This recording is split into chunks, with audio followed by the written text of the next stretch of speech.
Assalamualaikum warahmatullahi wabarakatuh. Saya Nasakin binti Sofian, nama metrik 054890 dari kos Usuluddin semester 7. Saya akan membentangkan berkenaan syarah hikam Imam Ibnu Athaillah As-Sakandari yang ke-14, iaitu berkenaan hakikat sebenar kewujudan Allah SWT.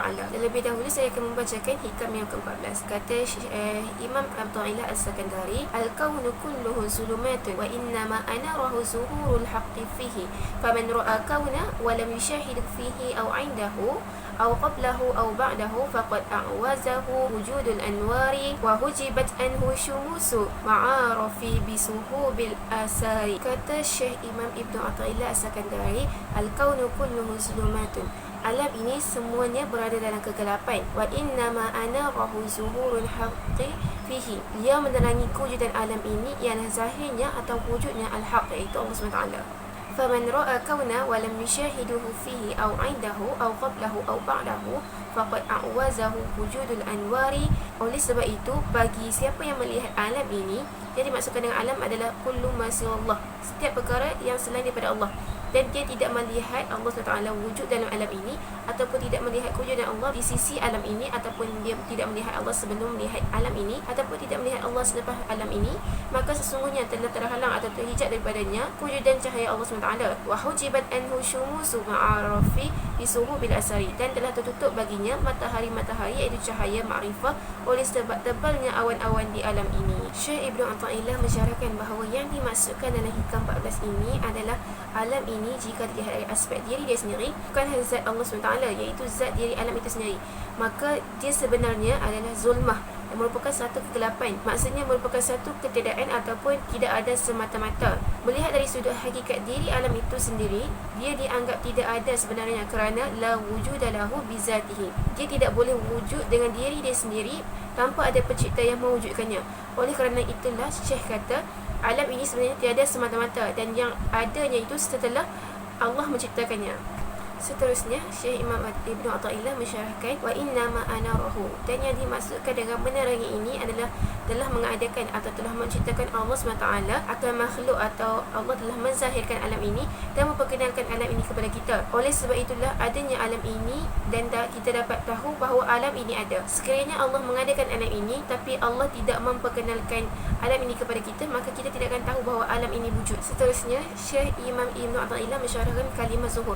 Zuhur bermaksud Allah SWT menciptakan makhluk itu sehingga makhluk itu kenal Allah SWT bahawa Allah lah yang menciptakannya, bukan dia jadi dengan diri dia sendiri. Sebaliknya, Allah lah yang menciptakannya dengan kudrah dan iradah Allah, dan bukanlah Allah ini menciptakan alam ini atau menciptakan makhluk ini dengan kalam. Allah tidak menciptakan makhluk dengan kalam. Sebaliknya Allah beritahu kun fayakun itu hanyalah nak mengatakan bahawa mudah saja bagi Allah ini untuk menciptakan makhluk. Bila mana Allah kata jadilah kamu dengan kudrah dan iradah Allah, itu dengan kekuasaan dan kehendak Allah, maka Allah menciptakan sesuatu itu secara sekaligus tanpa ada kesalahan atau paksaan.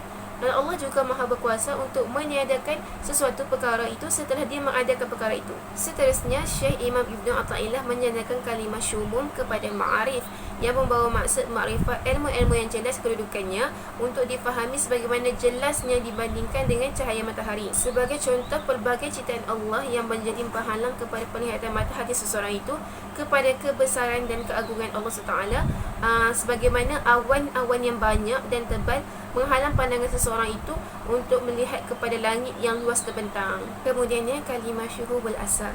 Syekh Ibnu Athaillah mensyarahkan bahawa yang dimaksudkan dengan asar di sini ialah segala makhluk ciptaan Allah SWT. Seterusnya, saya akan meneraikan beberapa kriteria dalam kalangan manusia yang terhijab daripada melihat kesempurnaan Allah SWT. Yang pertama ialah orang-orang yang tak nampak terus kekuasaan Allah, mungkin dengan sebab dia tak kenal Allah dan tak beriman kepada Allah, dengan sebab yang mana dia ni hanya melihat kesan-kesan yang zahir sahaja. Kemudian yang kedua adalah orang yang mana dia dapat melihat Allah dalam ciptaan ataupun kewujudan yang ada di hadapan dia. Maksudnya orang ini dia menyaksikan makhluk dan menyaksikan pencipta makhluk itu. Jadi dia ni dengan melihat kepada alam dia dapat kenal Allah SWT. Seterusnya yang ketiga adalah orang yang dia ni dapat menyaksikan kebesaran dan keagungan Allah sebelum dia melihat kepada makhluk. Maksudnya dia kenal Allah terlebih dahulu, baru dia nampak bahawa makhluk ni kesan daripada ciptaan Allah. Kemudian yang keempat adalah orang yang mana dia melihat Allah SWT selepas melihat alam, ataupun dia membuktikan kewujudan Allah ini dengan alam ini, yang mana dia kenal dulu alam ini macam mana, baru dia boleh simpulkan atau dia boleh kenal bahawa Allah itu wujud. Manakala yang kelima pula adalah orang yang menyaksikan Allah SWT berserta dengan melihat makhluk dengan adanya perasaan tauhid kepada Allah SWT. Dan yang keenam adalah orang yang mana dia ni merasa kewujudan Allah dalam diri dia dengan ada sedikit pergantungan kepada makhluk. Maka dengan sebab dia melihat makhluk, baru timbul kesedaran dalam diri dia tu bahawa Allah itu wujud, Allah tu ada dalam diri dia. Kesimpulannya, dalam ilmu tasawuf, kita tak boleh nak memahami sesuatu perkara itu secara literal semata-mata.